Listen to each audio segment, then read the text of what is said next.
नमस्कार. महाराष्ट्र योजना कॉर्नरमध्ये आपल्या सर्वांचे स्वागत आहे. आजच्या व्हिडिओच्या माध्यमातून आपण बघणार आहोत की लाडकी बहीण योजना संदर्भातील अत्यंत महत्त्वाची बातमी बघणार आहोत आपण.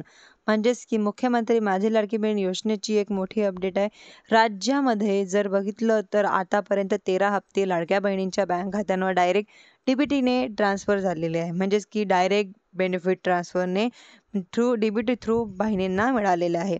सर्व लाडक्या बहिणी म्हणजेच की आता वाट बघत आहे तेच म्हणजेच की 14वा हप्ता खात्यांवर कधी मिळणार आहे. 14वा हप्ता बहिणी म्हणजेच केव्हा मिळणार आहे. 14व्या हप्त्या संदर्भातील जे महत्त्वाची बातमी व जी-आरचं काम सध्या सुरू आहे आणि जी-आरचं काम झाल्यानंतर हा जी-आर निर्गमित केला जाईल. म्हणजेच की सचिवांची सही होईल, त्यानंतर पुढची प्रोसेस या ठिकाणी केली जाईल. म्हणजेच की आता मोठ्या प्रमाणात जे जून-जुलैचं जे जून 24मध्ये शासनाने घोषित केलं आहे की मुख्यमंत्री माझी लाडकी बहीण योजनेअंतर्गत महाड तालुक्यातील आतापर्यंत 74,000 लाभार्थ्यांना या योजनेचा फायदा झाला आहे. या योजनेच्या निकषामध्ये न बसलेल्या व निर्दोषांना आलेल्या बहिणीसंदर्भात अंगणवाडी सेविकांचे सर्व्हे सुरू असल्याची माहिती प्राप्त झाली आहे. डीबीटीने जे आहे ते बँक खात्यांवर डायरेक्ट पैसे ट्रान्सफर होणार आहे. धन्यवाद.